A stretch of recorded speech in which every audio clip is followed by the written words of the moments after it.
Pessoal, estamos começando mais uma aula e hoje o tema é Arquitetura e Expografia de Exposições. Tenho o prazer de contar com a contribuição e a presença de dois ilustres arquitetos com quem eu tenho tido a sorte de trabalhar há muitos anos. Então, eu gostaria de, primeiro, agradecer a generosidade, agradecer a presença, a disponibilidade e pedir que vocês, por favor, se apresentem. Então, vamos seguir a ordem talvez mais polida. Brígida, por gentileza. Oi, gente, boa noite.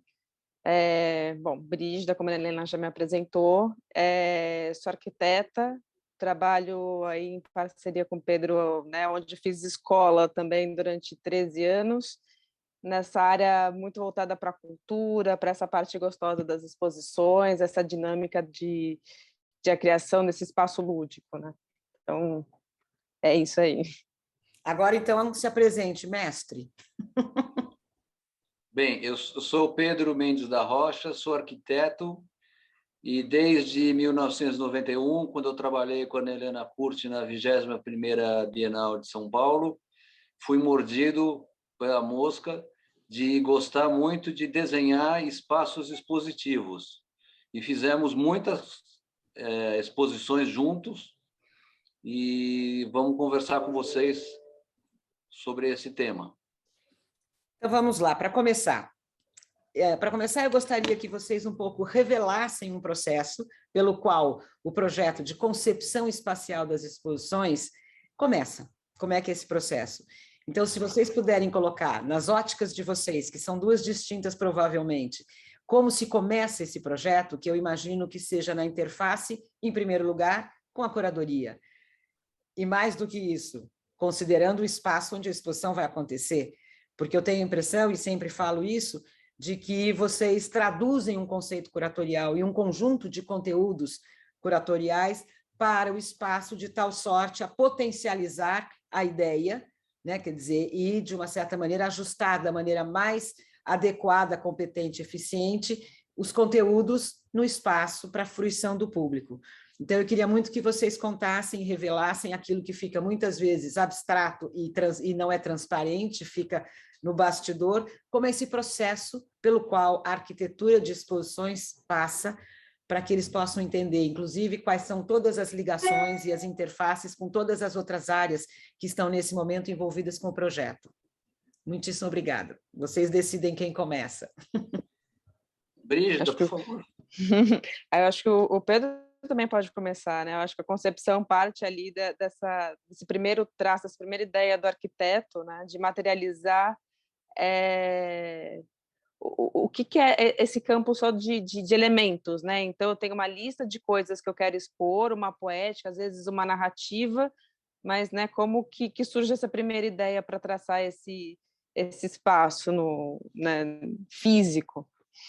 Eu acho que o Pedro pode explicar melhor esse start, né? Eu acho que eu vou mais para aquela parte de materializar essa parte mais artística, né? Porque a segunda etapa artística do processo, né? Não só o que está expondo.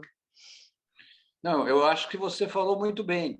A ideia, como a Helena colocou, é trabalhar sempre junto com a curadoria, que estabelece um roteiro de apresentação de um conjunto de obras, e o nosso papel é enxergar no espaço em que está oferecido para a montagem da exposição como disponibilizar, como distribuir, como montar uma certa geografia daqueles elementos naquele determinado espaço, e cada espaço tem a sua peculiaridade. E, evidentemente, isso parte de uma ideia, de um conceito de como será abordada a questão, como nós vamos tratar esse espaço, como que nós vamos ocupá-lo, como que nós vamos, eventualmente, ou não, subdividi-lo, como que nós vamos fazer as circulações, os cheios e os vazios, e como que essas obras que devem ser sublimemente exibidas, né, sejam obras de parede, sejam obras de vitrine, documentos, fotografias, desenhos, sejam obras de base, como esculturas, todos esses elementos merecem ter o seu espaço privilegiado para serem muito bem com a maior eficiência exibidos.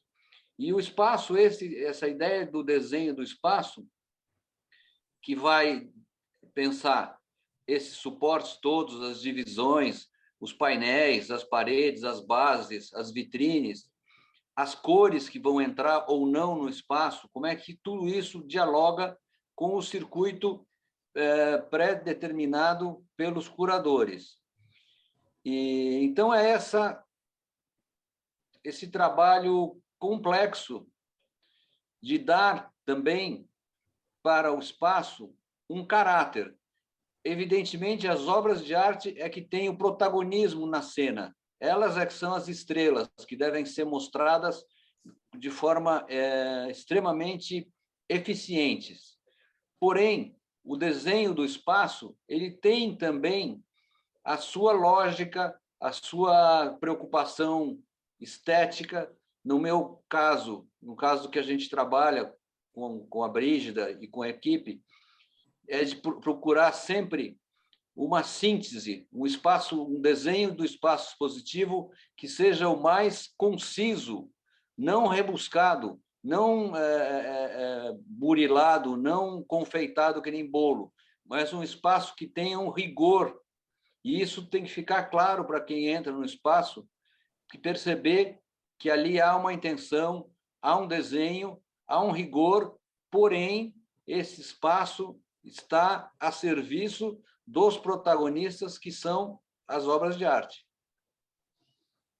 Então, vocês falaram que primeiro, o start, né, o primeiro passo é justamente adensar e adentrar e aprofundar, junto com a curadoria, os conceitos que acabaram balizando, né, quer dizer, a seleção de artistas, a seleção de obras, e que esse trabalho é feito a várias mãos.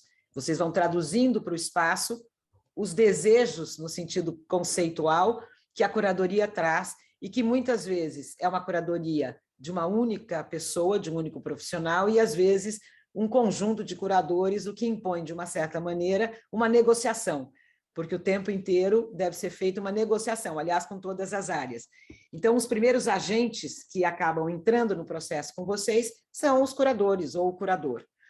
E aí eu gostaria de entender um pouco melhor, numa linha do tempo, quais são os outros profissionais e as outras interfaces, e eu arrisco falar algumas, né? Quer dizer, quando o Pedro fala das cores do espaço, é sem dúvida nenhuma um diálogo com o designer, é um diálogo com a equipe de comunicação visual, de identidade visual, que vai traduzir de outra forma, complementar o espaço arquitetônico.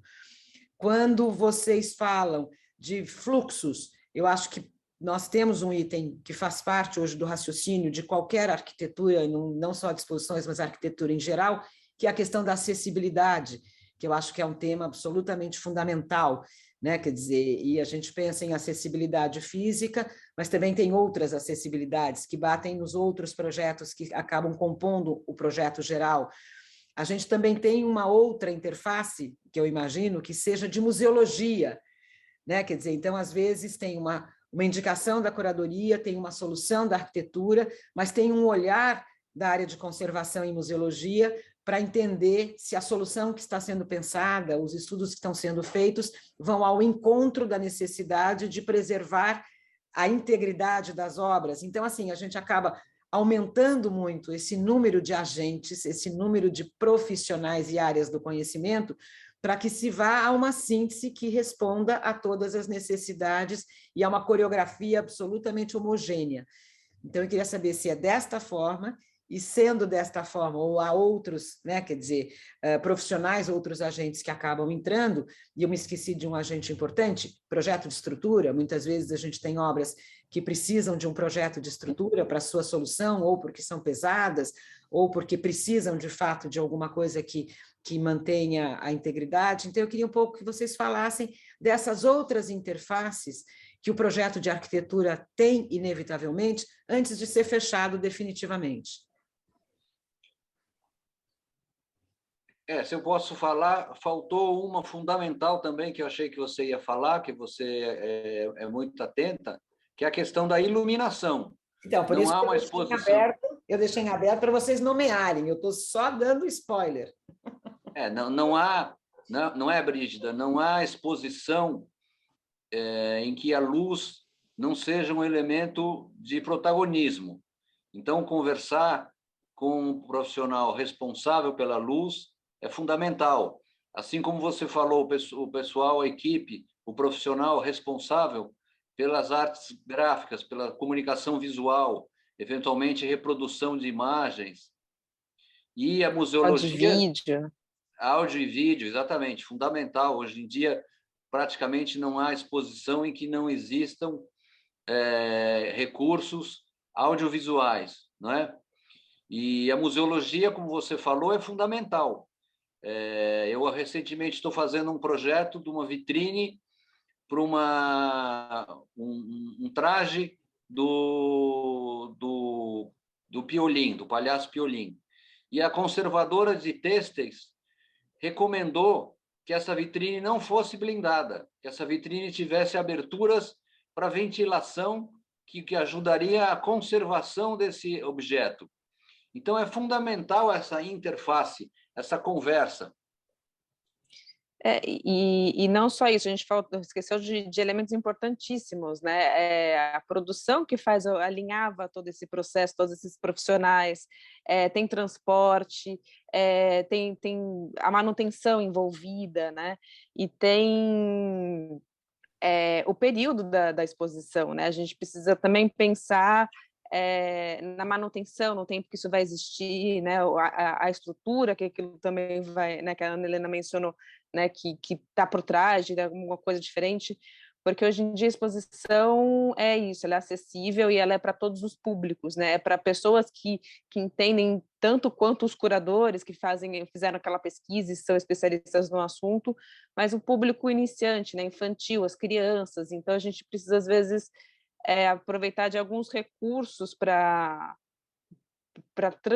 transmitir a essência dessa exposição através de alguns outros elementos, né? Então, nisso acaba entrando várias disciplinas, né? E aí eu acho que tem a comunicação entre todas elas, né? Quem faz esse link com todo para tudo funcionar, né? Esse maquinário está engrenado funcionando, né? Porque a exposição é algo que às vezes entra numa concepção a longo prazo, mas o tempo da gente montar e materializar isso é o que deixa fascinante na arquitetura, né? O que num projeto de um edifício ou da construção de um próprio museu a gente fica anos, né, nessa concepção, a exposição ela pode acontecer muito rápido, né? E essa é uma satisfação de ver aquele produto pronto e sendo acessado pelo público muito rápido, né? Que é a parte muito satisfatória de ver como esse grupo de pessoas juntas conseguem transformar uma coisa incrível num período de tempo relativamente curto, né?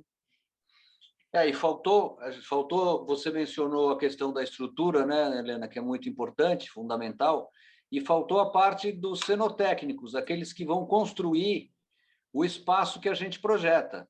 Então, vão fazer os painéis, as divisórias, as vitrines, as bases, e pintar o espaço. Tudo isso requer uma interface também de muito alinhamento de desenho, de projeto, de soluções técnicas que muitas vezes eles nos trazem, vitrines, às vezes, de grandes dimensões, que têm placas de vidro grandes, enfim. Então, esse pessoal, essa equipe responsável pela construção desse espaço onde vai acontecer a exposição, está muito intrinsecamente ligado à ideia desta arquitetura, não é? Dessa expografia. E aí entra, como você mencionou, muitas vezes também a necessidade de um apoio até de um engenheiro de estruturas, para suspender elementos, para suportar objetos de maior peso, que não têm equilíbrio, enfim. Sem dúvida, quer dizer, na verdade, o que a gente está entendendo, e eu conheço esse processo, mas de qualquer forma é bom revelar, porque eu acho que é daí que vem a discussão e que vem a reflexão, é que é um trabalho coletivo, de uma certa maneira capitaneado pela equipe de arquitetura, justamente porque vai trocar ideias com os complementares, com os outros profissionais que são necessários ao projeto, até para compatibilizar, né? Quer dizer, então, quando a gente fala de iluminação, a gente fala de audiovisual, a gente está falando de uma estrutura elétrica que precisa estar aparente, contida e presente no projeto de arquitetura final. né? Quer dizer, então, eu acho que é absolutamente incrível de pensar que pode parecer um trabalho só de arquitetura, mas ele se forma ao longo do tempo com a contribuição, a troca com várias equipes, né? Quer dizer, a começar pela curadoria, que eu imagino, então, que seja o passo inicial, né? Quer dizer, acho que depois a gente entra com as obras e a gente tem que entender que a gente tem obras que são emprestadas por colecionadores, mas hoje, cada vez mais, a gente tem exposições com obras que são especialmente concebidas e construídas para um determinado espaço.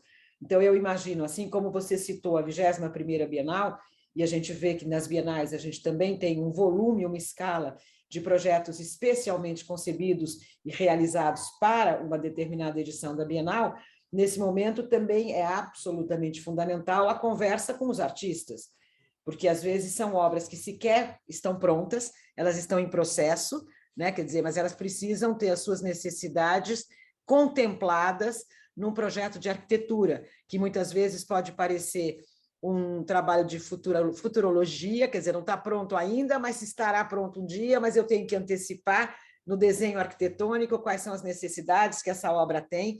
Então, eu acho que são muitos fatores que entram nesse momento, né? Quer dizer, então a gente tem também o artista, e o artista, às vezes, com a ideia da obra, porque eu acho, e vocês me corrijam se eu estiver errada, que muitas vezes o artista tem uma ideia que, do ponto de vista conceitual, vai ao encontro do conceito curatorial proposto pela equipe de curadoria, pelo curador, mas também há uma negociação de como esta obra pode ser implantada no espaço expositivo, né? Quer dizer, porque você tem limitações às vezes, você tem uma obra cuja proposta original é ter uma altura tal, mas o espaço não tem essa altura tal, ou se tem, a gente deve considerar que ainda vem o grid de iluminação. Então, tem o tempo inteiro, quando a gente fala de projetos coletivos, a gente tem a necessidade de negociações das mais diversas ordens, né? Quer dizer, então a gente já colocou o curador, a gente já colocou os artistas, obras que são obras conhecidas, já existentes, ou então projetos de instalações in situ, quer dizer, para aquele determinado espaço, e aí a gente começa a ampliar um pouco mais, né? Quer dizer, de uma certa maneira, esse conjunto de expertises e de profissionais. Então, aí vem o comunicador visual, o designer, que, na verdade, vai vestir esse espaço com as informações de natureza gráfica, né? Quer dizer, então, como é que a gente vai fazer o painel de abertura? É uma negociação com a arquitetura para entender nos fluxos dessa exposição qual é a melhor localização para esse painel, embora já esteja indicado no projeto de arquitetura, quais são as cores mais apropriadas, né? Quer dizer, para esse espaço, esteticamente falando, e aí como é que vai iluminar esse espaço, né? Quer dizer, bem como o Pedro falou, a iluminação é tudo. A iluminação pode potencializar um projeto de exposição, como pode comprometer um projeto de iluminação. E aí a gente precisa entender os diálogos que se formam também do ponto de vista horizontal. Então, é importante que haja uma aproximação e uma conversa entre projeto de comunicação visual e projeto de iluminação, porque também há necessidade de um controle muito rigoroso de iluminação nos espaços expositivos, sobretudo quando nós pensamos em diversos materiais, né? Quer dizer, obras que são históricas sobre papel, então a gente tem que balizar e tem que controlar a luminosidade do espaço. Então, normalmente, exposições que são mais históricas, documentais, a gente tem uma luz muito mais baixa no espaço, então é importante que o artista gráfico, o designer, entenda isso, para que ele possa fazer, né, quer dizer, essa vestimenta gráfica de tal sorte que dê um contraste maior. E não é só um contraste maior para nós, mas é um contraste maior, inclusive pensando na acessibilidade de conteúdo. As pessoas precisam ter tranquilidade para a leitura. E um diálogo, né, Ana, entre essas coisas todas, né? O diálogo da intenção, o diálogo de como isso está na fonte, às vezes, que o designer vai escolher, as cores da exposição, é muito aquilo que você quer transmitir, né? Se é algo mais tranquilo ou se é algo mais vibrante, né? Então, às vezes você entra numa exposição que ela está 100% com paredes coloridas, às vezes não, ela é toda branca, neutra, uma iluminação mais baixinha. Então, eu acho que esse diálogo do suporte, né? Então, se a gente for pensando em camadas, a gente tem o suporte, aí vem a obra de arte, aí vem a comunicação, que está dialogando com esses outros dois layers, né? e depois vem a iluminação, né? Que aí ela vai acender ou apagar o que for do interesse, né? Então a gente tinha muito. Eu lembro que quando eu comecei a frequentar a Bienal de Arte, sei lá, na sexta série no colégio, era surpreendente os espaços que você entrava, eles tinham cheiros, eles tinham sons, né? E aí às vezes aquela descoberta, né? Então às vezes você já quer o contrário, você quer chegar e você quer estar tudo ali, né? Então eu acho que essas camadas, esse diálogo, ele vai muito da intenção que se quer, né? Então assim, tudo busca comover, né, o espectador. Ele tem que chegar, ele tem que fazer uma leitura, ele tem que entender do que está se falando. Então por isso que esse diálogo é importante, né? De ter esse percurso, de você normalmente chegar e ter o primeiro contato com aquilo, né? Então, ter um texto que vai te explicar aquilo, você já vai entrando nessa imersão, né? E eu acho que é muito relacionado a essas sensações, né? Quando a gente fala de luz, quando a gente fala de texto, né? Quando a gente fala de obra de arte, né? Não tem como você não envolver ali uma sensação, um sentimento com relação àquilo, né? Então, acho que isso tudo é transformar todas essas ideias nesse campo mais, né, de sensações para o físico, né? E causar essa comoção no espectador para que ele saia de lá com um conteúdo novo, algo agregado, né? Então, isso que é bastante legal desses layers, dessa comunicação, né, entre todos esses elementos. Eu queria fazer uma provocação positiva, na verdade. Pedro falou há pouco, numa das falas, de que vocês estudam os suportes, estudam os espaços, mas isso a serviço do protagonismo das obras, né? Quer dizer, as obras são protagonistas, são prioritárias, né? Quer dizer, numa leitura desse espaço. Como é que vocês veem e qual é, de fato, a diferença entre expografia e cenografia? Porque muitas vezes a gente tem visto exposições em que recursos cenográficos que vêm da área da cenografia também entram para potencializar a relação dos conteúdos com o público, né? Então você tem recursos e elementos cenográficos, né? Quer dizer, quase como permitir que as pessoas subam ao palco, né? Quer dizer, de uma peça teatral e estejam imersas numa relação que é diferente do rigor de suportes expográficos que são mais neutros, mesmo que tenham cor, quer dizer, mas como concepção, eles existem, né? Quer dizer, para que as pessoas possam ver com mais facilidade, estejam mais mobilizadas, mais seduzidas pelas obras. Então, eu até brinco de vez em quando que talvez a melhor expografia é aquela que você sai e fala, como era mesmo? É sinal de que ela foi tão eficiente, ao mesmo tempo não foi, né? Quer dizer, não se sobrepôs aos conteúdos, que você fala, nossa, é uma harmonia total. Mas, de toda forma, a gente vê cada vez mais exposições que acabam usando, de fato, recursos cenográficos. Então, como vocês veem isso? Esse diálogo entre expografia, cenografia, até onde isso tem uma convergência, até onde isso são coisas de fato distintas?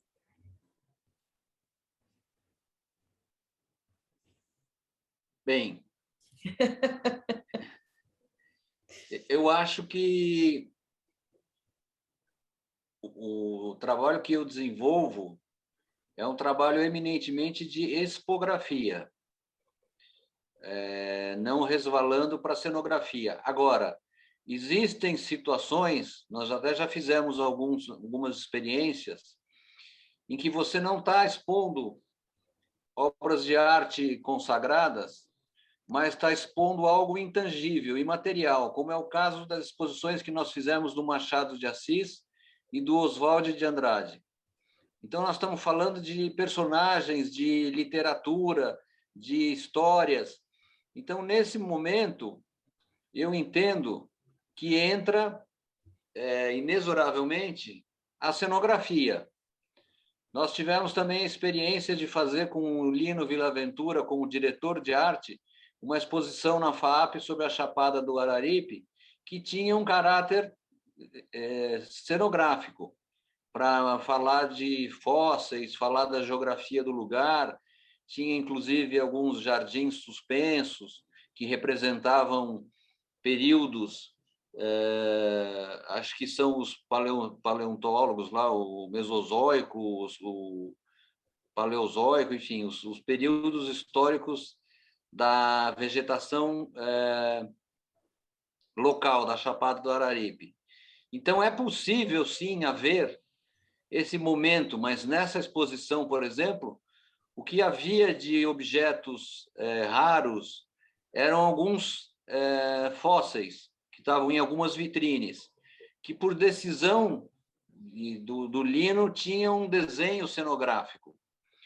Então, eu acho que é um trabalho aí bastante autoral, de avançar o sinal no sentido de criar uma outra espacialidade, aonde essas obras, eventualmente originais, apareçam.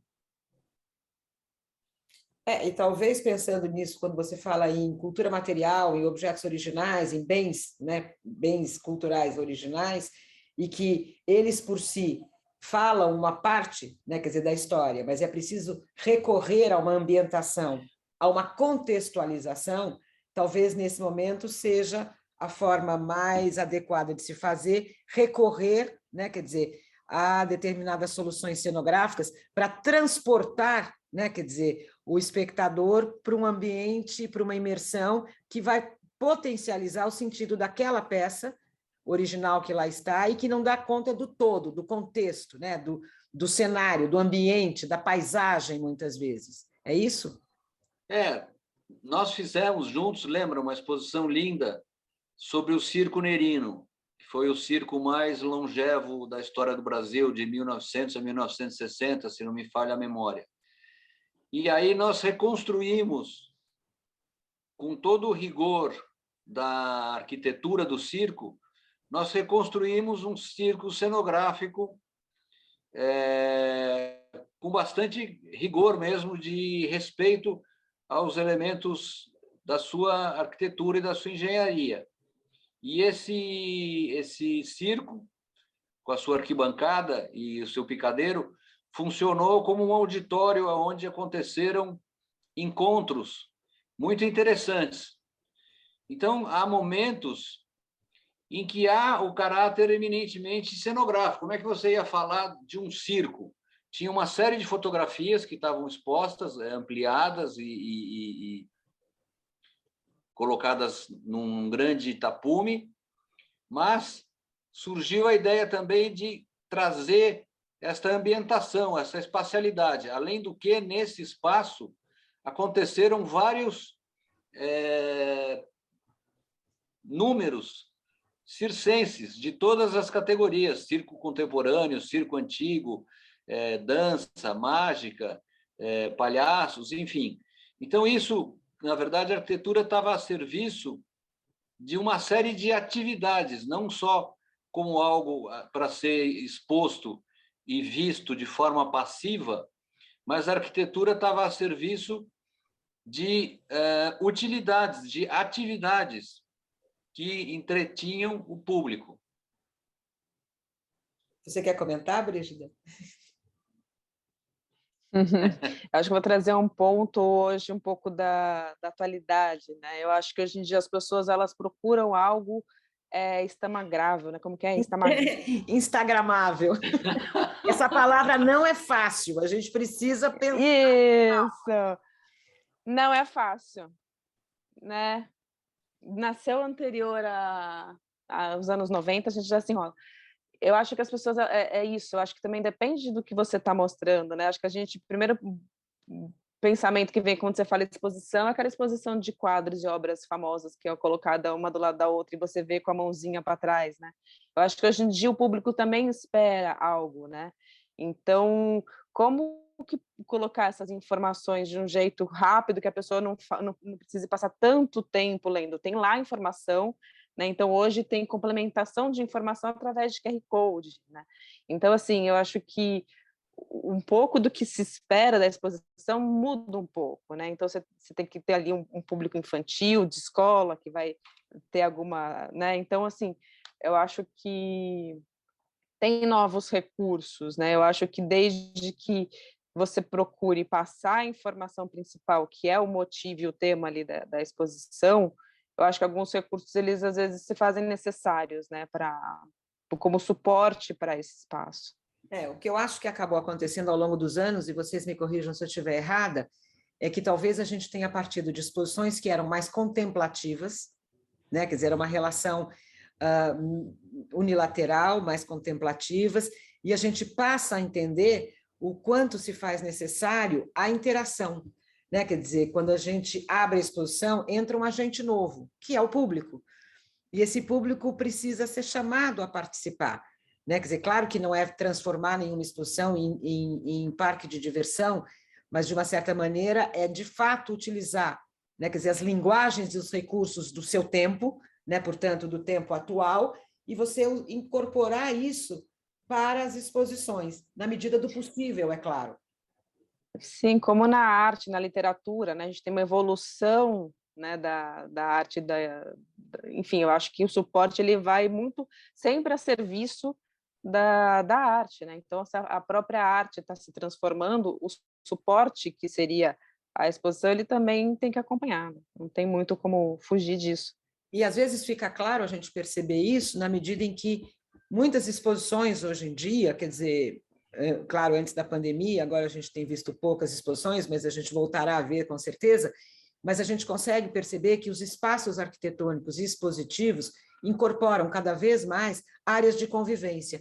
Então, quando você fala, Pedro, desse picadeiro, né, dessa arquibancada do Circo Nerino, que foi feita lá atrás, final dos anos de 1990, né, essa exposição, isso se repete, por exemplo, no projeto de arquitetura da Bienal que você fez, onde tinha uma ágora, onde também tinha um espaço de convivência, como a gente vê em várias exposições. Então, não é assim... Lazar Segal. Por exemplo... Exposição do Lazar Segal.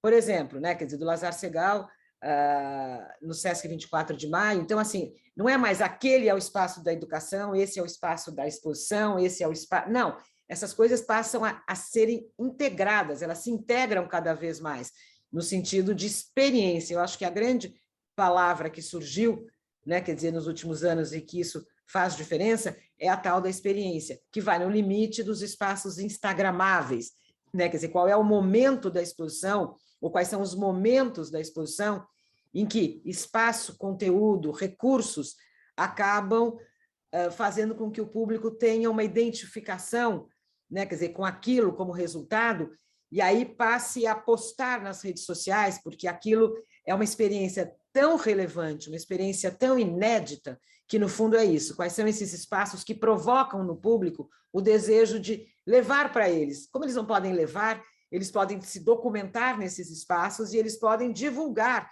largamente, né? Quer dizer, então, claro que a gente tem um momento instagramável, como a gente tem um momento da reflexão, como a gente tem um momento da interação, são muitas as possibilidades que existem nessa relação da exposição do conteúdo com o público. Então, eu acho que isso é uma coisa que é absolutamente fundamental e que a gente percebe que é um caminho que está em pleno crescimento, né? Quer dizer, eu costumo dizer que a gente não faz a exposição para só, a gente faz com, né? Quer dizer, os grupos vão ficando cada vez maiores, cada vez mais diversos e culminam com a entrada do último agente, que é o público, que vai se relacionar com o espaço, né? Quer dizer, então eu acho que isso é fundamental. Quando vocês concebem um projeto de expografia, né? Quer dizer, de arquitetura para exposições, é possível antecipar, e vocês antecipam, o que pode vir a ser a relação do público com esse espaço?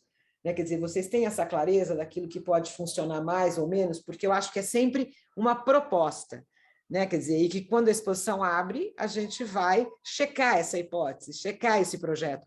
Mas é possível antecipar algumas questões que são fundamentais?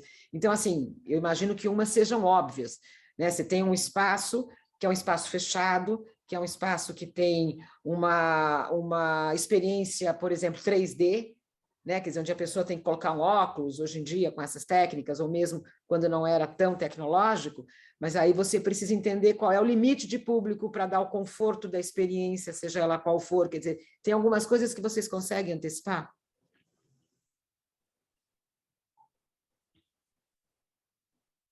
Joguei uma pergunta terrível, é isso? É que eu acho que o público sempre surpreende, né? Mas a gente sim tenta, né? Até por um pouco de experiência, algumas coisas a gente tenta prever, mas às vezes alguns ajustes são necessários, né? Eu acho até que um pouco pela experiência do que foi o Museu da Língua, né? De ter a oportunidade de anos depois rever um projeto de um museu que funcionou durante anos, né? A exposição, a gente tem um outro espaço de tempo, mas eu acho que sim, a ideia é sempre tentar prever o comportamento e dizer, né? Eu acho que a arquitetura ela tem um pouco, né? A expografia tem um pouco a função de dizer, olha, aqui nesse momento você lê, você está mais, né? Aqui você interage e eu acho que dá para, de certa forma, tentar, né, controlar e prever algumas situações, né? Apesar de sempre alguma novidade, alguma coisa aparecer aí e surpreender. Então, eu acho que eu vou aproveitar e sair um pouco do tema, mas você deu o gancho de fazer. Eu queria falar para vocês, queridos alunos, que o projeto de arquitetura de adequação da Estação da Luz, tanto para a primeira versão do Museu da Língua Portuguesa, quanto agora para a segunda, né? Quer dizer, que é algo que está aí próximo a abrir, são projetos do Pedro e a Brígida participou ativamente, é quase, né, uma coautora, entre aspas.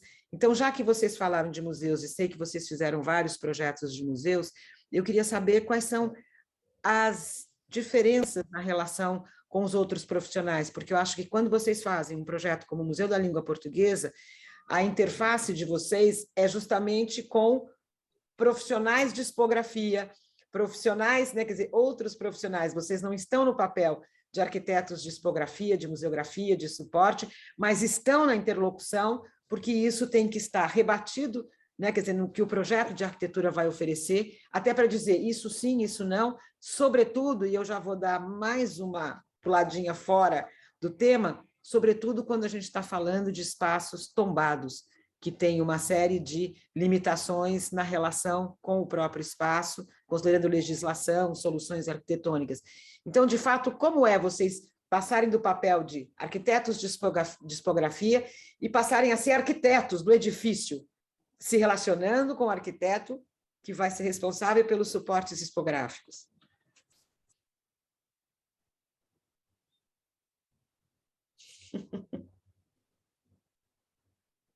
Como é trocar de cadeira? Bem, eu acho que é sempre aquele diálogo que você falou quando as equipes trabalham juntas num projeto de expografia, de exposição. É a mesma relação. A gente trabalha com os nossos colegas arquitetos responsáveis pela expografia, também num grau de parceria e de harmonia muito profícuo, muito feliz, né? Porque eles também têm conhecimento das questões de circulação, de densidade, desses agrupamentos que a Brígida falou, de adensamento de público ou afrouxamento de grupos, né? Então, é um diálogo complementar e muito saudável e muito feliz. Eu acho Evidentemente... legal. Desculpa, Pedro, continua.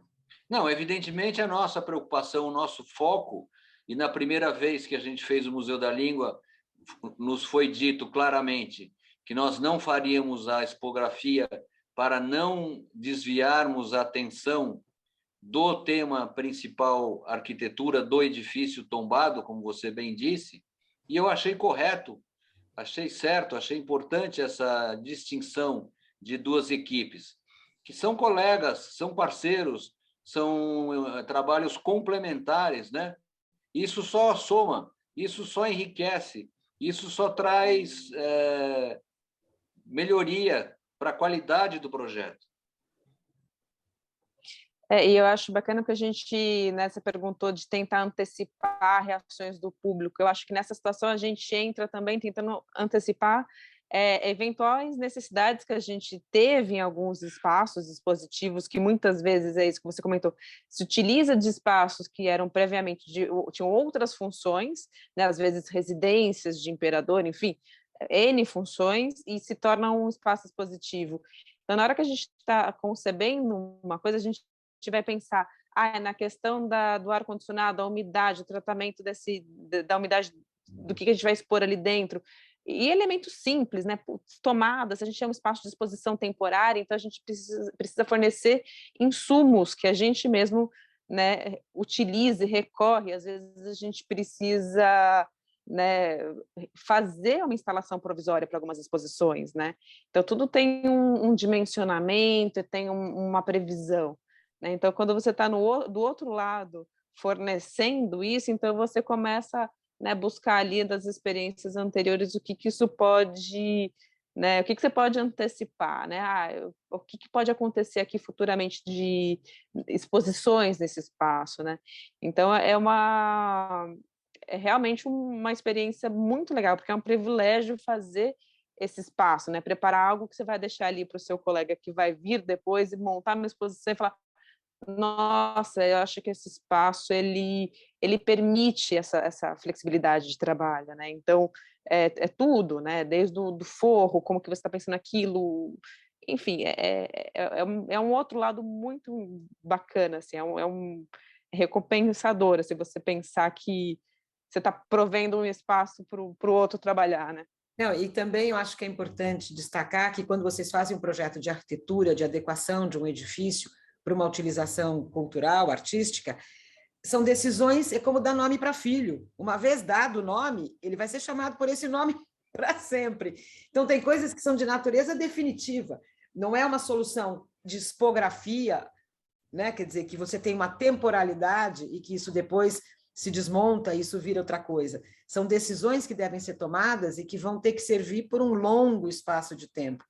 Então, eu queria, né, quer dizer, fazer essa observação e pedir para vocês, de uma certa maneira, que estão absolutamente acostumados com projetos arquitetônicos e mesmo expositivos, em áreas tombadas, em espaços tombados, que vocês revelassem um pouco daquilo que são os limites quando se pensa em bem tombado, porque a gente fala tanto bem tombado, bem tombado, bem tombado, mas muita gente que está aqui nos assistindo nesse momento de alunos não tem noção do que nós estamos falando, quer dizer, quais são os limites da intervenção, os limites da interferência, seja numa decisão definitiva, ou seja, mesmo numa decisão e numa exposição que seja temporária, porque às vezes você entra num espaço em que você não pode tocar na arquitetura ou incidir sobre a arquitetura original, mas você tem que criar uma estrutura.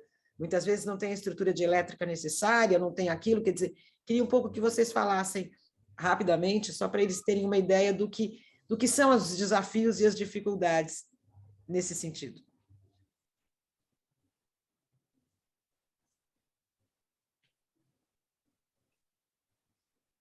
Vamos lá. Bem,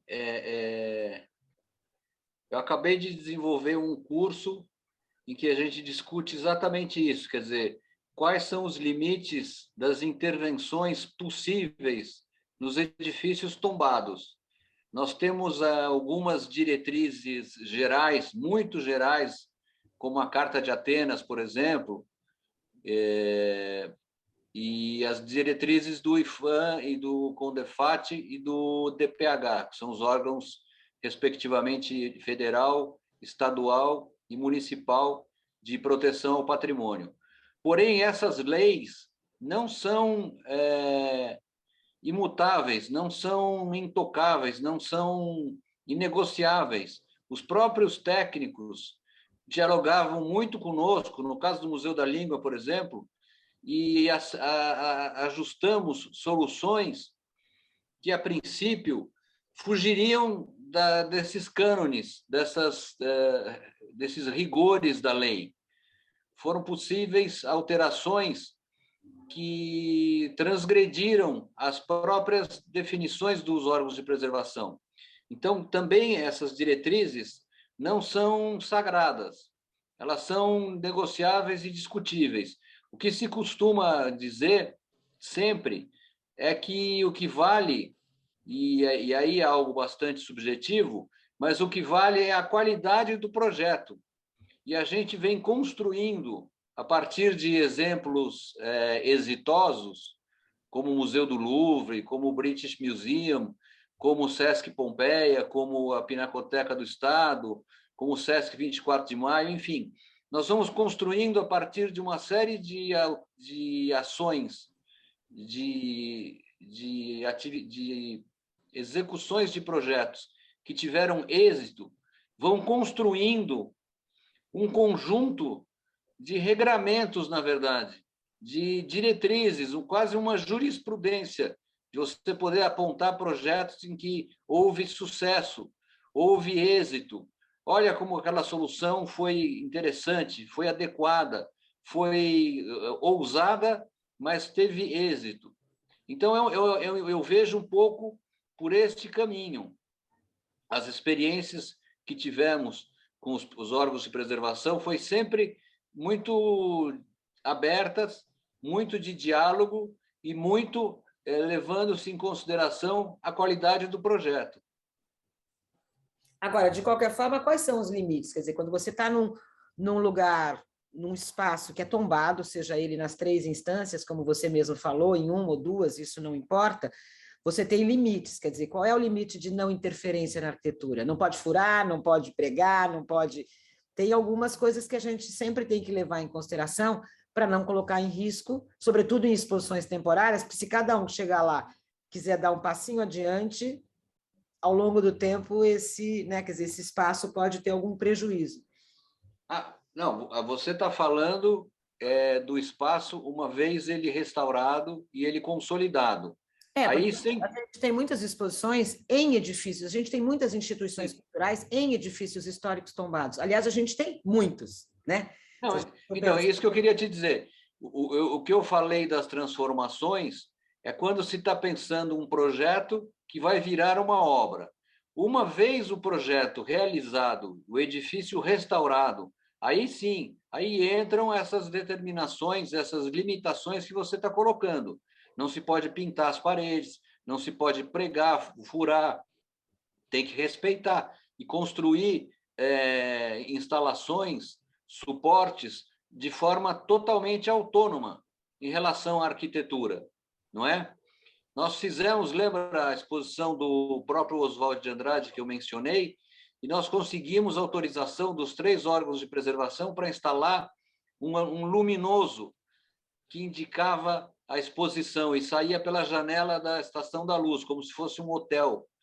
E foi uma situação muito interessante, porque com todo cuidado, sem arranhar, sem machucar a arquitetura existente, com todo o cuidado necessário técnico, nós conseguimos agregar um elemento que para a exposição fazia muito sentido, não é? Eu bem me lembro muito bem deste episódio. Porque, no fim, é dar execuibilidade para uma ideia que vai potencializar a exposição. E aí, como eu falei, tudo é uma questão de negociação. E tudo isso é negociável e negociado, e certo deu. Então, acho que é bacana se pensar nesse sentido, né? Quer dizer, a gente tem limitações, mas a gente também tem recursos para soluções, né? Quer dizer, na mesma medida em que os desafios acabam aparecendo, as soluções também acabam aparecendo, né? Quer dizer, agora tem um desafio que eu acho que passou a fazer parte da vida da arquitetura e de todos nós, porque pelo menos na minha geração isso veio como um grande desafio e eu me atualizo todos os dias, é que a gente tem hoje espaços expositivos, exposições que são imersivas, que são totalmente tecnológicas, e não a tecnologia como meio, a tecnologia como obra, né? Quer dizer, ela em si é a obra. E se você, por exemplo, me lembro de exposição com laser, Nonotac, né? Quer dizer, então você tem, quando os lasers todos funcionando, você tem uma exposição. Na hora que você vai no interruptor e desliga, o espaço está quase desnudo, mas, na verdade, existe um trabalho de arquitetura, inclusive para garantir angulações corretas, como colocar os equipamentos, mas, no fim, eles são a obra de arte. Qual é o desafio?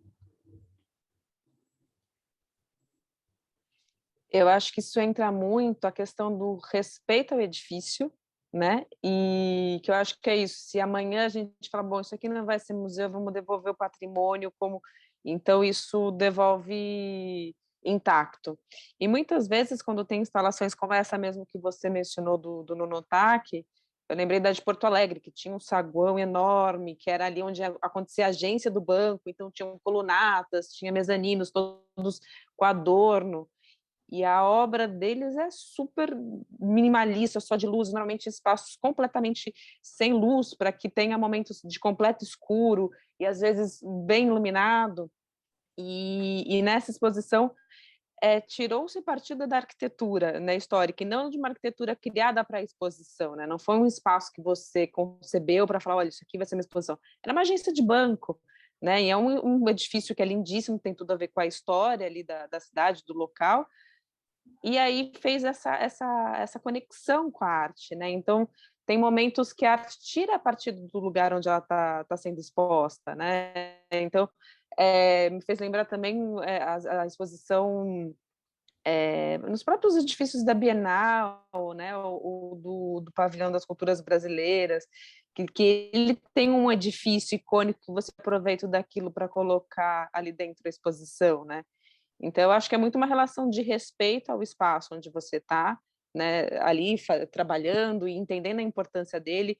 Então, essa questão do neon, da Estação da Luz, de você fazer uma brincadeira que chama para aquilo, é uma conversa também com a cidade, né, com o público que está ali passando na rua, né? Então, eu acho que desde que você tenha um respeito para fazer uma intervenção provisória, né, eu acho que ela é super legal, né? Eu acho que não é pintar uma fachada, né? Enfim, né, tem um respeito, né, ali com suporte, edifício, quem está abarcando essa cultura, essa exposição nova, né, independente se ela tem o mesmo caráter do prédio, mesmo tempo, mesma linha do tempo, sabe? Eu acho que isso que é legal, né? Você fazer essa mescla dos espaços com o tipo de arte que está exposta ali dentro, né?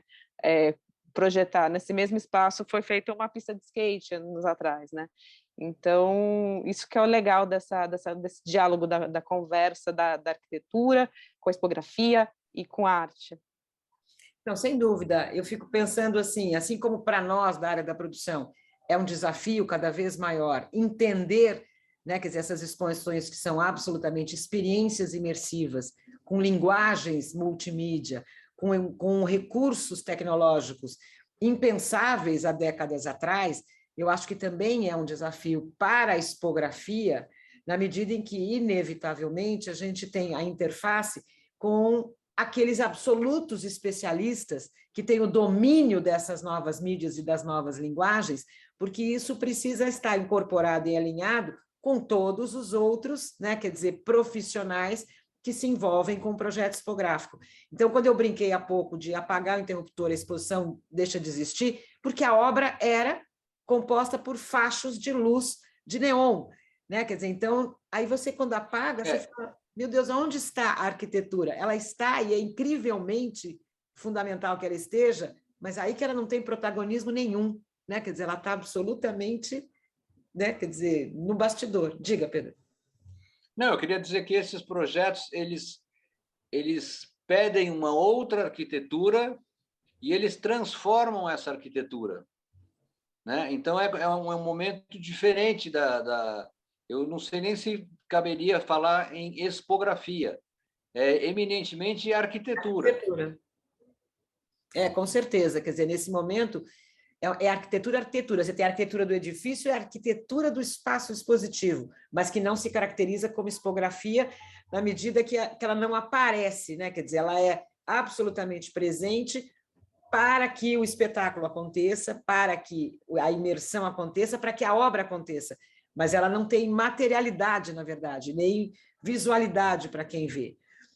Eu recebi de vocês, né, uma apresentação, e a gente está falando de espaços, de projetos que a gente fez juntos, e as pessoas provavelmente, não é, queridos alunos, vocês já estão falando, a gente quer ver a imagem. Então, eu gostaria de compartilhar aquela apresentação para vocês um pouco irem mostrando e falando, né, quer dizer, como é que aquele projeto acabou acontecendo, quais foram os desafios, enfim, fiquem à vontade para comentar. Eu vou tentar fazer o meu melhor aqui, já que estamos falando de tecnologia, para que eu não faça nada que não seja possível. Entrou para vocês? Digam aqui no chat. Sim, entrou. Entrou também para a galera. Então, vamos lá, deixa eu ver como é que eu mudo assim, tá ótimo. Então, vamos lá, queria um pouco que vocês falassem, eu vi que vocês fizeram uma mini retrospectiva, assim, de alguns projetos que podem ser bem representativos. A palavra está com vocês agora. Bem, essa é uma exposição que reunia os trabalhos do Bispo do Rosário de Bordado com os do Leonilson, e chamava Os Penélope, curada pelo Ricardo Rezende, que nós fizemos no Sesc Jundiaí, inclusive no momento da sua inauguração. Então, eu só queria chamar a atenção para o rigor que nós procuramos fazer essa grande vitrine como um único elemento, o mais neutro e sintético possível. E todas as paredes brancas para dar destaque às obras, e só a parede externa, que era vermelha, lembrando a ideia, sugerindo a ideia de um navio, visto que o Bispo do Rosário era marinheiro, e tinha uma janelinha para você enxergar dentro da exposição.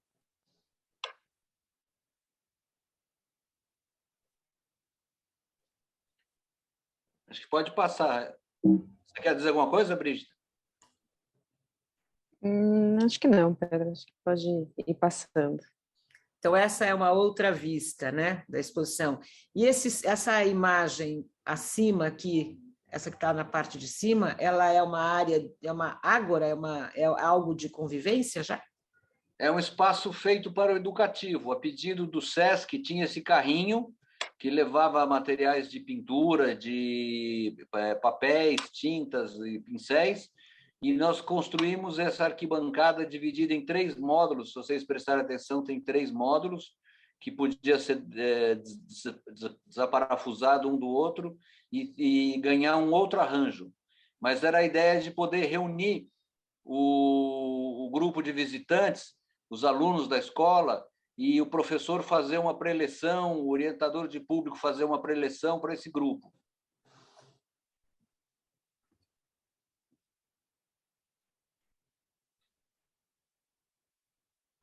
Esse projeto é muito lindo, nós gostamos muito, que é a transformação em espaço museológico da Casa do Mário de Andrade, aqui em São Paulo, e que entrou alguns elementos que reproduziam sua vida, seus objetos.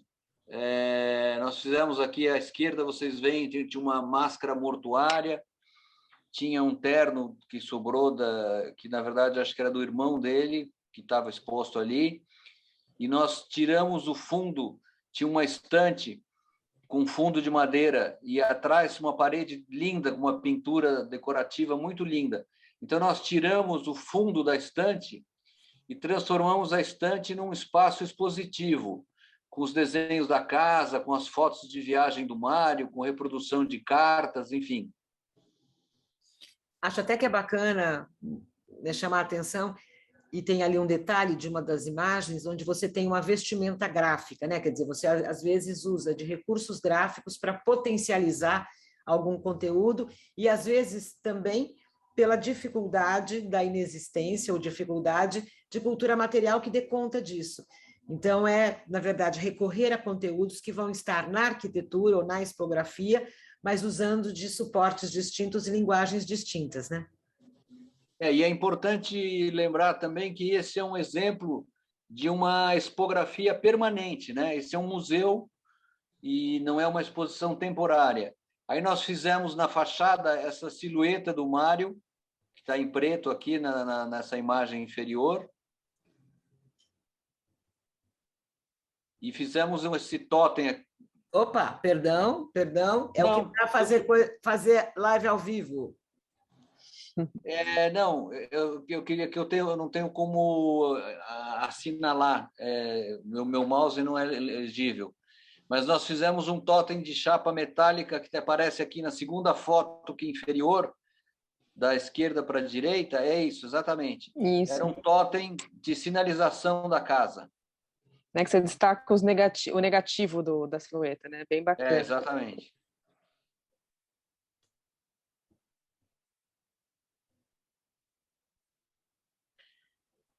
Essa é uma exposição na galeria muito pequena do Paulo Kuczynski, de obras do Volpi, que nós chegamos à conclusão, junto com o Paulo, que era o curador, no caso, que seria interessante que as paredes fossem em cinza, para enaltecer, evidenciar as cores das obras do Volpi. Não, e na verdade, para chamar um pouco de atenção, acho que deu para perceber, né, quer dizer, desde das imagens anteriores, que aqui a iluminação é completamente diferente, né? Quer dizer, tem uma parede que é cinza, num tom mais escuro de cinza, mas tem também a iluminação a favor do destaque das obras, né? Quer dizer, para que tenha, de fato, uma ambientação muito eficiente. Esse é outro aspecto da exposição. Não, pode passar. Bom, essa é uma exposição que nós gostamos muito, que nós temos um carinho enorme, que é uma exposição nos 3 andares do Instituto Cultural Itaú, no Itaú Cultural, que era uma exposição sobre a obra do Oscar Niemeyer, e que nós resolvemos fazer tudo em branco, como se fosse o papel aonde ele desenhava, para qualquer traço, qualquer desenho ganhar uma potência bastante aumentada, não é? A única parede que tem cor, que vocês veem lá fora, um azul, é um biombo que tinha uma linha do tempo que mostrava as obras que foram executadas e as que foram apenas projetadas. E o que foi muito interessante, não sei se tem mais imagem desse projeto, aí vocês veem, a única parede que tem cor é essa parede externa, que mostra essa linha do tempo das obras dele, mas está voltada para fora da exposição. E aí nós tínhamos as maquetes em branco, os desenhos todos em branco, essas mapotecas que nós desenhamos, aonde você podia, abrindo as gavetas, encontrar em cada gaveta um desenho original protegido por um acrílico. Deixa eu ver se tem mais uma prancha. E o que nós fizemos, aqui dá para ver nessa planta, as salas do Itaú Cultural são muito irregulares. Então, essa questão que a gente estava conversando de como tomar um partido de apropriação do espaço existente. Todas as 3 salas, os 3 andares, as salas eram muito irregulares. Então, o partido que nós adotamos era transformar cada sala numa forma regular, pura. Então, nessa aqui, vocês veem que foi transformado num octógono, né?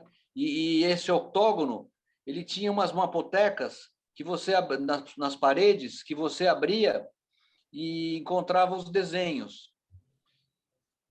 Posso voltar uma para ver o espaço? Porque aqui também dá para perceber, né? Quer dizer, o desenho arquitetônico, a planta e um retângulo perfeito, né? Sim.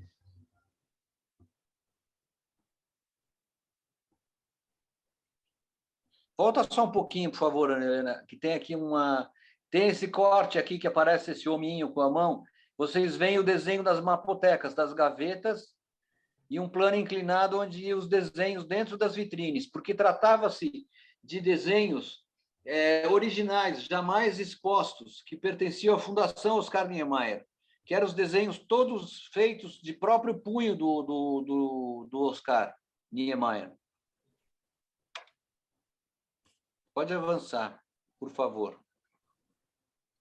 E esse mobiliário aqui? Isso aqui, olha. Isso era uma mesa central de 4 faces, que a gente evitou de fazer uma casinha, 4 telhadinhos. Então, a gente fez essa figura assimétrica, e era uma mesa onde você tinha acesso a todos esses desenhos que eu contei, que eram inéditos. O Itaú, no convênio que fez com a Fundação Oscar Niemeyer, digitalizou todo esse material.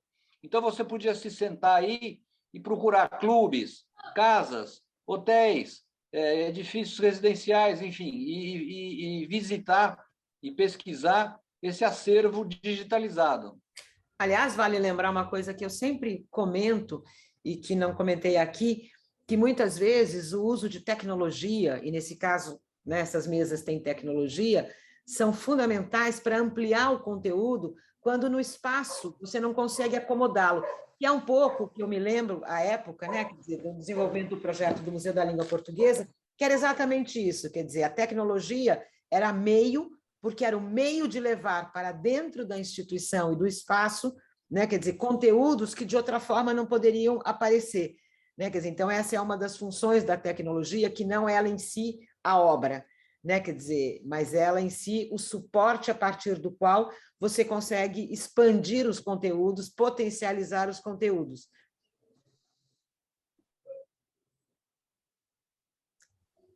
Aqui Veja aqui, mais uma vez, é uma terceira sala que foi um quadrado perfeito.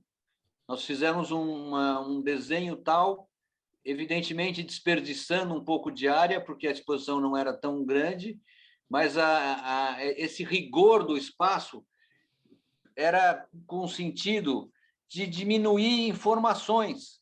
Ao invés de você ter um espaço todo entrecortado, você tem um espaço de uma pureza que diminui a quantidade de informações e chama atenção para o foco daquilo que é o primordial. E essas maquetes eram de que material? Primeira pergunta que eu acabei de receber. Vocês lembram? Bom, algumas maquetes você que fez para a exposição de Valência, na Espanha, no ano 2000. Então, eu vou revelar. Eram maquetes que foram feitas para uma exposição que o Brasil foi convidado a fazer na Espanha, no Instituto Valenciano de Arte Moderno, e algumas dessas maquetes foram feitas por uma equipe italiana, veneziana, não era, Pedro? Veneziana. Era em papel, e era algo absolutamente sublime, e que resistiu ao tempo, porque depois elas foram pedidas emprestadas, e elas estavam absolutamente perfeitas, e é incrível, quer dizer, a opção do espaço branco, com as maquetes em branco, os desenhos sobre papel branco, mesmo os desenhos mais históricos, que tinham uma certa coloração pelo tempo, quer dizer, esse espaço fazia com que os conteúdos saltassem aos olhos, né? Quer dizer, era genial, me lembro bem dessa exposição. E é uma responsabilidade, né? Criar um espaço para expor um arquiteto tão ilustre como Oscar Niemeyer. Exatamente. Então, eu acho que a ausência da expografia aí ela é importante, né? Mas ela precisa desse suporte, né? Como você expõe um papel sem ter um desenho de uma vitrine, né? Então, é uma grande responsabilidade.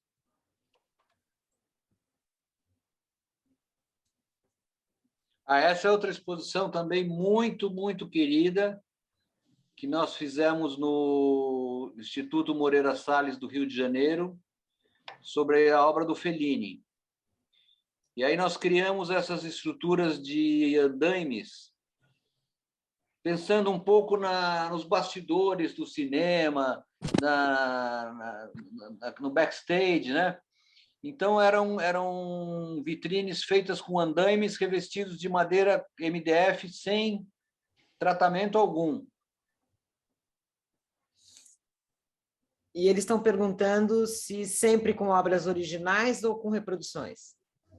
Não, aqui tinha uma série de obras originais. Tinha uma série nessas vitrines, por exemplo, tinha um conjunto de jornais, que uma época o Fellini ilustrava os jornais. Então, era uma coleção de revistas e jornais muito importante, muito rara, museológica mesmo. As outras reproduções fotográficas tinham um caráter de excelência, mas eram reproduções fotográficas, né? Agora, deixa eu fazer uma pergunta, um parênteses aqui, porque às vezes eu vi os projetos serem, né, quer dizer, desenvolvidos, sei de onde eles partiram e onde eles chegaram.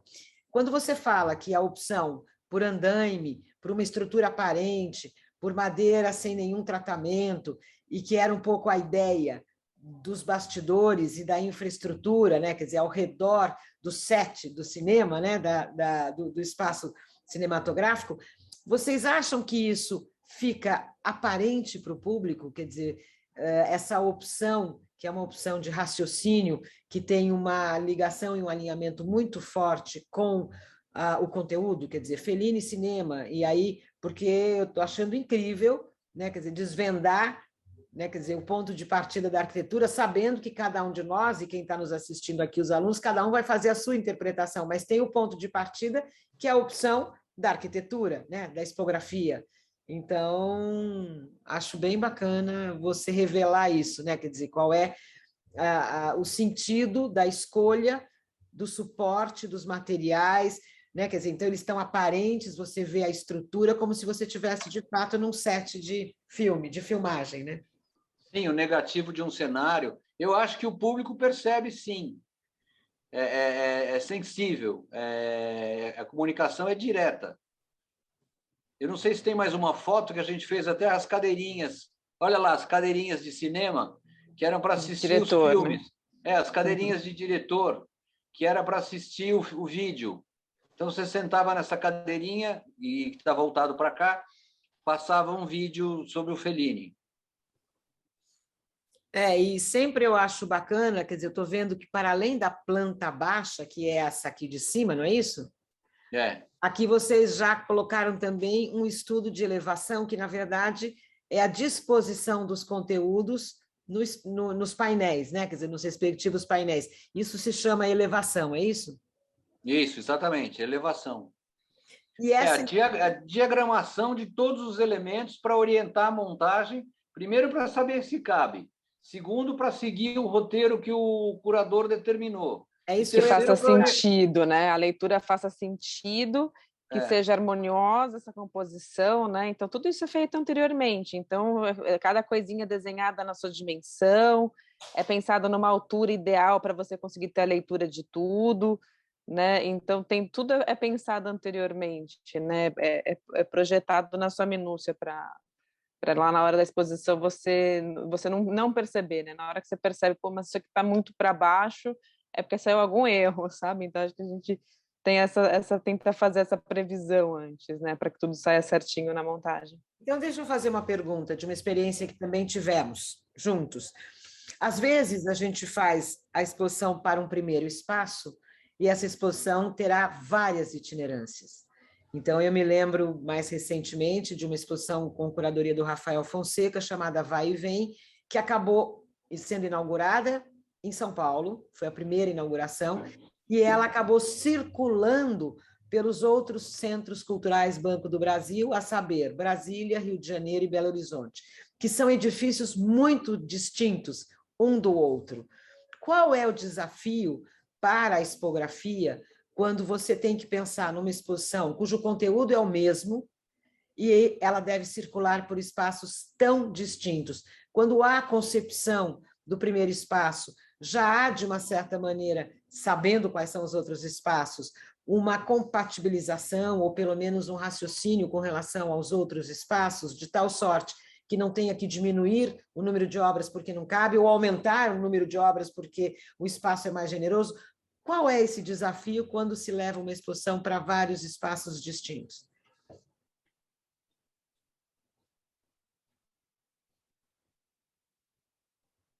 Brígida, quer falar?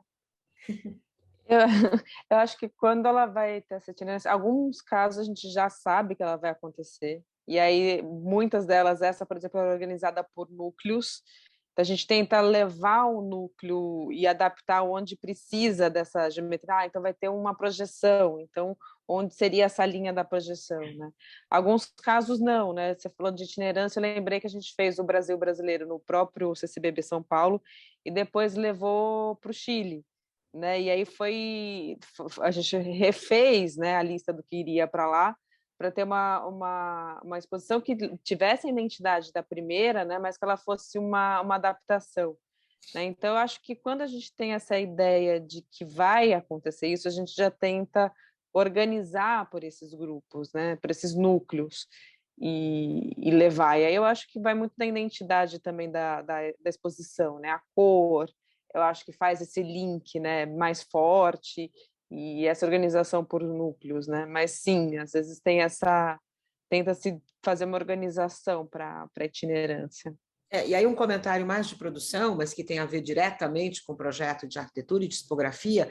Essa exposição da qual eu falei e dei o exemplo Vai e Vem, não só ela itinerou por 4, né, sedes do CCBB, como a opção até para otimização de custos, pensando nos princípios da economia, né, quer dizer, da economicidade.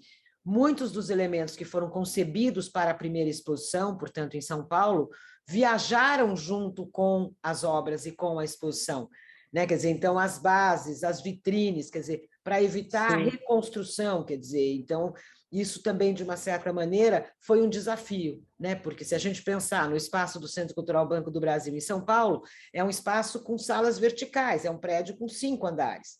E aí, quando se vai para Brasília, é um espaço completamente diferente. São 3 espaços distintos, inclusive um deles na parte externa, né? Quer dizer, quando se vai para o Rio de Janeiro, é um andar só, né? Quer dizer, então, também tem essa flexibilidade, né? Quer dizer, que o projeto de arquitetura deve apresentar, sobretudo quando você pensa em itinerância. Claro que nesse caso desse exemplo que eu dei, nós já sabíamos de antemão que essa exposição iria para outras 3 sedes, portanto, foi apresentada nas 4 sedes, mas às vezes uma exposição que foi aberta e que, eventualmente, uma outra instituição, um representante de uma outra instituição vai visitá-la e se encanta e quer levar para um outro lugar, né? Quer dizer, então, eu acho que também tem, de novo, negociações que devem ser feitas.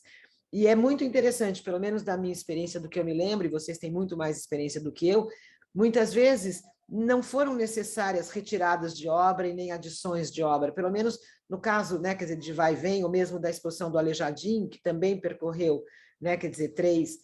Os mesmos espaços, né? É um desafio, não é? Para o arquiteto remontar, refazer um quebra-cabeça, mas com imagens tão distintas dos respectivos prédios. O que eu acho que acaba acontecendo, como a Brígida muito bem colocou, é que no primeiro arranjo a gente faz os agrupamentos. Primeira vez que faz a exposição, nascem os agrupamentos, os conjuntos, a sequência curatorial. Depois é distribuir isso nos diferentes espaços. Essa exposição mesmo do Fellini que está mostrando aqui, nós depois montamos no Sesc Pinheiros, em São Paulo. Foi feito um convênio do Sesc com o Instituto Moreira Salles e a exposição veio para São Paulo. Então, a gente também já tinha sequência. Primeiro vem essa vitrine, depois vem essa, depois vem o conjunto de fotografias das mulheres, depois vem o cineminha, e aí você tem que distribuir isso no espaço dado. E cada vez que há uma itinerância, há novamente uma reaproximação de diálogos com a curadoria, né? Quer dizer, porque há uma adequação e muitas vezes a narrativa tem que ser colocada de outra forma. O todo é igual, mas a maneira como o fluxo de visitação ou a narrativa vão acontecer, muitas vezes tem aí uma readequação, inclusive, aos olhos da curadoria, isso, e não das obras necessariamente. Isso mesmo. Cada exposição é uma nova exposição, né? A diferença é que a gente talvez já esteja mais intimamente ligado com o conteúdo e com o que a gente deseja como objeto final, porque já foi feita uma, mas eu acho que cada exposição tem que ser levada, mesmo na itinerância, como uma nova exposição, né? Quando você muda o espaço. Por isso que a gente acaba percebendo quão importante é o espaço expositivo ali também para transmitir essa ideia, né? Acabou. Peraí, chegou uma pergunta há um pouco tempo atrás que eu acho que tem tudo a ver. A pergunta é: sempre a concepção é feita diretamente no computador ou a concepção é feita sempre à mão, na ideia? E aí vem essa imagem. Na minha forma de trabalhar, eu já dei aula e vinha os alunos começando o estudo preliminar no computador, eu grampeava no teto, como você disse. Eu sempre trabalho primeiro, e sempre com a mão livre, com os croquis, com as concepções feitas no traço. E isso, aos poucos, vai para desenhos mais técnicos, inclusive porque precisa de um desenho executivo, é isso? Um projeto executivo para construção? O croquis orienta, né, Brígida? O croquis orienta o início do projeto executivo. Só é possível começar um projeto executivo tendo uma ideia força inicial, que eu acredito que é feita à mão. Pelo menos é a forma como eu trabalho. Eu acho que é o jeito mais rápido, fácil e expressivo de transmitir uma ideia, né, de projeto. Porque quando a gente vai para a ferramenta técnica, aí você precisa fornecer muito mais informação do que só uma ideia, né? Então, por exemplo, aqui a gente tem um corte que pega a parte estrutural do espaço expositivo do edifício, que se a gente fosse fazer isso no recurso do computador, seria um outro trabalho, né? Então, na hora que você quer transmitir essa ideia, é a forma mais rápida e mais expressiva, né, de trabalhar. Por isso que muitas vezes, né, uma grande parte dos arquitetos partem desse desenho, desse croquis, para depois, sim, uma vez a ideia mais consolidada, a gente vai passar limpo para a realidade das espessuras e das questões construtivas, né? A espessura real, que precisa ter esse painel para ele conseguir parar de pé, né? Enfim, a gente vai entrando na minúcia. Bom, essa base aqui a gente sabe que vai ter que ser um pouco maior, porque essa escultura precisa ter um respiro. Enfim, aí entra para a parte mais técnica e da execução, né?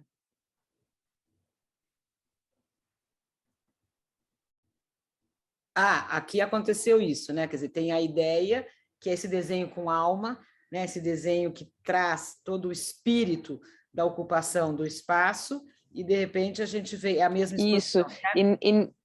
Isso, e nesse caso, justamente essa iluminação, né? O que no croquis tinha as luzes vermelhas era o partido, né? Vem uma luz desse teto, desse forro, né? E como que passa a ser o partido, né? E aí depois o desenho técnico é para poder dizer, olha, exatamente o tamanho que tem que ter essa vitrine, que tamanho exatamente tem que ter essa base para essa escultura, né? Então, eu acho que isso vai enriquecendo o processo, né? Tem uma pergunta aqui, engraçada. Quem é essa figurinha que aparece sempre com a mão erguida? Essa aqui, essa aqui. É a nossa escala humana que está dando um tchauzinho, né, Brígida? A gente pegou justamente essa história, justamente a gente está falando do croquis, né? A gente recortou com uma brincadeira do escritório um croquis que o Pedro fez, né? Porque quando você está desenhando ali, você dimensiona desenhando um homenzinho, né? A escala humana. E tem muitas prontas que as pessoas desenham e que a gente fala, não, vamos colocar uma que é desenho do Pedro. E a gente reproduziu ela no computador como se fosse um desenho. E a gente se afeiçoou a ela e começou a usar como escala humana. Mas também a escala humana partiu dessa expressão do desenho, né, do manual. E uma pergunta: a escala humana tem que tamanho? Qual é a altura desta criatura? Tem por volta de 1,65 m, né? É uma altura, digamos, mediana. Não é a minha altura, não é a sua. É a minha. A minha não chega nem a ser a escala. A minha não é nem escala. A minha é 1,66, então eu sou quase uma escala humana. A minha é 1,50, nem sou uma escala humana. Eu sou uma escala Nem é o modular do Corbusier. Esse aí talvez é uma brincadeira com o modular do Corbusier. O que significa isso? O que significa isso? O modular do Corbusier. Não, o Corbusier criou um sistema métrico que ele queria achar a altura do homem padrão. É um negócio bem cartesiano, assim. E aí ele criou essa escala que chama-se modular. E o homem tinha 1,75 m, era um ariano do exército polonês, sei lá, enfim. E aí ele estabelecia todas as relações, a altura da cintura, a altura do peito, a altura que apoia o braço no peitoril, com o braço levantado. Então, por isso que tinha os croquis do modular. E aí, por isso que a Brígida fala que é o meu modular. Então, aí essas são imagens da exposição do Lazar Segal montada, esculturas e quadros e vitrines. E esse elemento de luz que a Brígida falou, essa é muito legal também. Mas termina de falar, desculpa, eu me adiantei e troquei a lâmina. Não, essas clarabóias que a gente trouxe luz, lembra que a gente colocou um tecido translúcido e iluminou por dentro e criou essa espécie de clarabóia na exposição. Aproveito na geometria do próprio prédio para fazer uma brincadeira que parece uma luz natural, né, entrando ali na exposição, mas lógico, não é uma luz natural, tem todo o controle necessário para não danificar as obras, enfim, é aquela história da museografia, da museologia trabalhando junto com a expografia. Aliás, você falou uma palavra agora que eu até vou perguntar: museografia e expografia é a mesma coisa? Não. Não, a expografia e a museografia. Então, eu até me corrija, mas assim, o meu ver, a expografia é o desenho da exposição, a museografia é o desenho do desenho do museu, né? Seria a expografia do museu, né? Mas seria uma coisa mais permanente. Eu sempre tenho essa dúvida. Aí, de novo, a ideia do croquis, que era a exposição da Fundação Nemirovsky, lá na Pinacoteca Estação, que a gente tinha o desafio de juntar 2 salas, e eu botei esse olhozinho, que era a ideia de ter um eixo de transparência, que até coincidentemente a exposição chamava-se O Olhar do Colecionador. E aí a gente criou essa ideia de ter um eixo de transparência, que unisse toda a exposição, atravessasse as 2 salas. Aí eu não sei se tem foto dela montada. Eu acho que ele tem, mas aí o vermelhinho seriam os painéis, que teriam barreiras visuais, e os branquinhos são vitrines. Eu acho que tem a foto dela.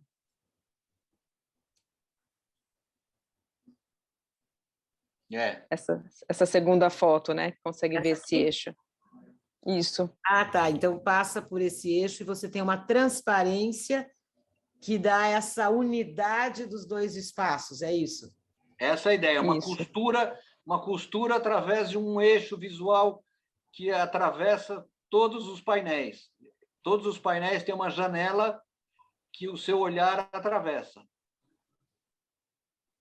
E aqui também a gente tem, portanto, a passagem do desenho à mão livre, do conceito, do pensamento, para um desenho mais técnico, né? Quer dizer, de uma ferramenta, né? Quer dizer, tecnológica, que como é que chama o programa? CAD? Não, como é que é? AutoCAD. AutoCAD. E aí você tem também, da mesma forma, as elevações aqui, né? Que é mostrar um pouco essa diagramação, né? Quer dizer, para materializar melhor esse percurso. Muito legal. Então, infelizmente, chegamos ao 20º slide, portanto, eu vou parar de compartilhar, só para deixar todo mundo com um gostinho a mais, porque teria muito mais coisa para mostrar, mas o que eu acho interessante, assim, talvez deu para perceber a complexidade, né? Quer dizer, e ao mesmo tempo o resultado dos projetos expográficos nas mais diversas formas, né? Exposições com conceitos muito diferentes, com concepções muito distintas. E tem uma pergunta que chegou e que a gente de fato não falou, perdão, alunos, vocês acompanham a construção dos suportes e a montagem da exposição, fina, a montagem das obras? Sim, o processo desde a primeira reunião ali da ideia do curador até o último adesivinho sendo colado na parede. E agora tem uma pergunta que é uma provocação comigo. Assim não vale. Assim não vale, alunos. Tem que ler. Se a produção incide na realização dos projetos com relação a custos. Opa! É tipo a mãe, né, que fala, olha, não, isso aqui, não, se você fizer isso aqui não vai ter isso. Bom, então eu vou responder. Já que a pergunta fala em produção, eu vou falar um pouco da experiência. Eu acho que muitas vezes a gente não precisa incidir, mas muitas vezes a produção impõe à arquitetura o desafio de não macular o projeto, mas resolvê-lo de uma forma que seja economicamente mais viável, que, aliás, foi o que aconteceu com o Vai e Vem, né? Quer dizer, quando a gente viu que a gente não teria recursos suficientes para refazer ou reconstruir, né? Quer dizer, todos os suportes em cada um dos espaços, considerando que eram 4 cidades diferentes, a arquitetura resolveu lindamente. Concebeu uma única vez, construiu uma única vez, e muita coisa viajou com a exposição, tornando absolutamente exequível e viável a realização do projeto, sem macular, né? Quer dizer, a concepção. Mas muitas vezes o papel do produtor, e eu posso falar isso com uma certa tranquilidade, é cortar determinadas asinhas, não só da arquitetura, mas às vezes da curadoria, às vezes das soluções gráficas, às vezes, porque, de fato, infelizmente, eu costumo dizer que a coluna da direita, que são os números, incidem muitas vezes e são limitadoras, né? Quer dizer, esses valores são limitadores para a coluna da esquerda, onde está a descrição daquilo que deve ser feito. Então, eu acho que é inevitável, e aí sim a gente entra naquilo que nitidamente tem o nome de negociação, né? Quer dizer, qual é esse limite para se negociar sem macular o conceito curatorial, sem macular a concepção arquitetônica, sem macular a execução da obra do artista, né? Quer dizer, mas de todo modo, ao contrário, dar viabilidade, dar execuibilidade para todas as áreas que estão naquele momento, né? Quer dizer, juntas para resolver um projeto que é comum a todos. Faz sentido para vocês? Eu sei que muitas vezes tivemos diálogos assim mais complicados, mas não tem jeito, né? Quer dizer, a realidade é o que é e muitas vezes a gente tem que lidar com ela. E nem sempre ela é exatamente tudo que a gente gostaria que fosse. Então, eu acho que é super legal e as pessoas estão elogiando o fato de vocês desvendarem todas as disciplinas que são necessárias e que estão contidas em camadas do projeto de expografia, né? Quer dizer, então, quando se olha um desenho, porque eles viram um desenho que tem umas luzes, tem uma projeção, então eles estão percebendo nitidamente que tudo vem de determinados lugares e profissionais e vocês são os responsáveis por consolidar, né? Quer dizer, por alinhar tudo isso num desenho comum. É isso? É isso. Nós temos a responsabilidade de fazer o papel de um maestro, né? Não roube o meu lugar. Eu digo sempre que o produtor é o maestro. Ele não sabe tocar nada, mas ele sabe quando desafinou, quando algum instrumentista chegou atrasado. Mas o que eu acho que é bem interessante é que, no caso de vocês, vocês reproduzem o papel do maestro, porque embaixo do guarda-chuva da arquitetura tem uma série de especialidades profissionais e que vocês têm que, de uma certa maneira, orquestrar, né? Quer dizer, da mesma forma que o produtor orquestra o projeto como um todo, vocês orquestram muitas atividades que estão embaixo desse guarda-chuva. E vocês consolidam num desenho, ao final, que consolida e que contempla e que traz todas essas informações de uma única forma, até para ver. Tem uma pergunta aqui. Vocês fazem maquete eletrônica para vocês sentirem o espaço? Algumas vezes até físicas, né, Pedro? Sim, bastante físicas, mas também SketchUp, né? E 3D, maquete eletrônica, sim, para entender a natureza dos espaços, o resultado, o aspecto. Quer dizer, esse é um recurso relativamente recente, não é? Não sei quando que começaram a adotar, porque eu me lembro de ilustrações muito de algum tempo atrás, em que eram ilustrações feitas por ilustrador mesmo, sobretudo, né, quer dizer, na arquitetura em si, e depois com o advento, né, quer dizer, das novas mídias a serviço, né, de trabalhos técnicos, isso foi se tornando possível, né, quer dizer, e aí tem uma curiosidade, que estão perguntando, no curso de arquitetura tem aula de maquete eletrônica? Na minha época, não. Eu sei que tem alguns cursos em que essas disciplinas são eletivas ou optativas. Você pode escolher fazer esse curso.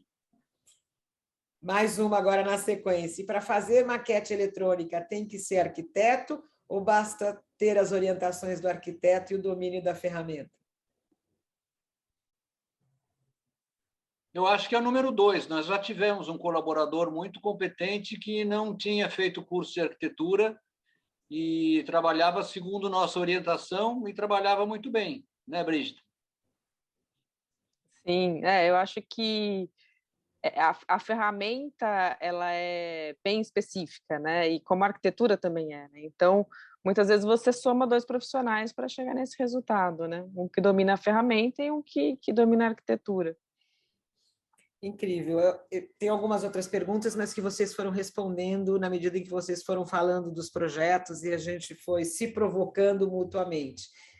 Então, eu acho que, se não temos mais nenhuma pergunta, eu gostaria de encaminhar para o final, mas queria dizer que eu acho que foi um encontro, essa aula de hoje, espero que os alunos assim estejam também alinhados comigo, que revelou muita coisa, porque muitas vezes, quando a gente entra no espaço, a gente consegue perceber algumas coisas, a gente se relaciona com alguns conteúdos e muitas vezes a gente não percebe, que é algo que eu defendo muito, quais são todas as camadas prévias pelas quais o projeto passou, né? Quer dizer, quantas foram as pessoas que foram necessárias, né? Quer dizer, no alinhamento para que se chegasse a um resultado final.